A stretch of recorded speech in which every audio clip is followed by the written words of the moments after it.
दक्षिण कोरिया का KF-21 बोरामे fighter jet भारतीय वायुसेना के लिए एक बेहतरीन विकल्प बन सकता है। यह विमान न सिर्फ तकनीकी रूप से एडवांस है, बल्कि इसकी कीमत भी किफ़ायती है। सबसे बड़ी बात यह है कि इसे भारत में मेक इन इंडिया के तहत देश में ही बनाने की संभावना है। इसलिए भारत के MRFA यानी multi role fighter aircraft programme में इसे शामिल करना फायदेमंद साबित हो सकता है। KF-21 एक डबल इंजन वाला एडवांस फाइटर जेट है, जिसे 4.5 जनरेशन का मल्टी रोल यानी बहुउद्देशीय लड़ाकू विमान कहा जाता है।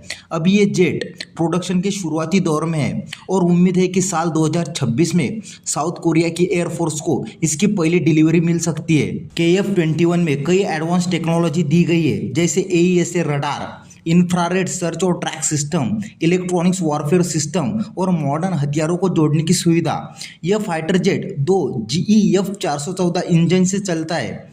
यही इंजन भारत के तेजस MK2 और AMCA प्रोजेक्ट में इस्तेमाल हो रहे हैं। इसका मतलब यह है कि अगर भारत KF-21 को अपनाता है तो भारतीय वायुसेना को इसका रखरखाव और ऑपरेशन करना आसान रहेगा, क्योंकि इसके बहुत से पार्ट पहले से ही भारत में इस्तेमाल हो रहे हैं।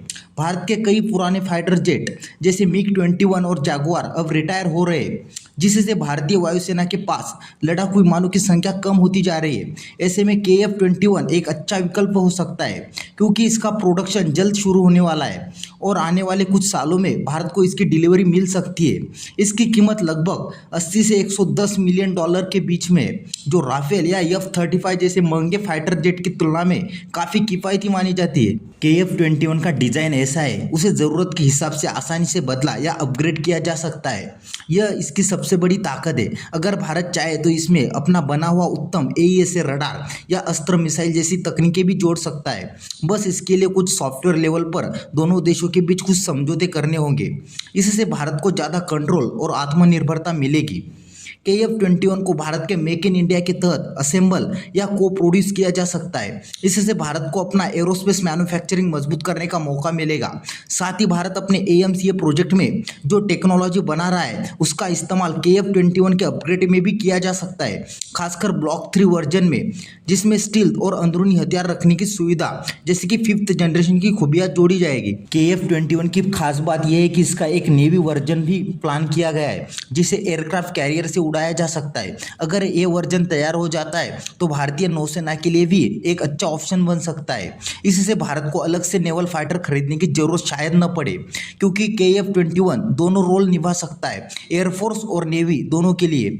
हालांकि KF-21 अभी पूरी तरह से 5th जनरेशन का स्टील्थ फाइटर जेट नहीं है, लेकिन भारत इसे एक अस्थायी या सपोर्ट रोल में इस्तेमाल कर सकता है। यानी जब तक भारत अपना AMCA फाइटर या कोई 5th जनरेशन का जेट तैयार नहीं हो जाता, तब तक KF-21 एक अच्छा विकल्प बन सकता है, जो एयरफोर्स की ताकत बनाए रखे। ये सोच भारत के लिए काफ़ी फायदेमंद हो सकती है, क्योंकि इससे तुरंत स्क्वाड्रनों की कमी को पूरा किया जा सकता है और साथ ही भविष्य में नई टेक्नोलॉजी को अपनाने का रास्ता भी खुला रहता है। इसी वजह से KF-21 भारत के आने वाली एयरफोर्स ज़रूरतों के लिए एक स्मार्ट और स्ट्रैटेजिक विकल्प बन सकता है।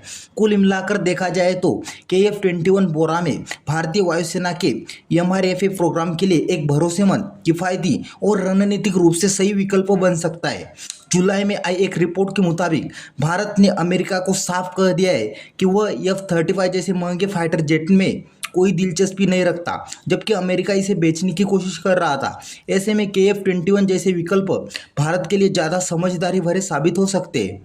तो आज के वीडियो में बस इतना ही। वीडियो अच्छा लगा तो प्लीज़ लाइक, शेयर और चैनल को सब्सक्राइब करना ना भूलें।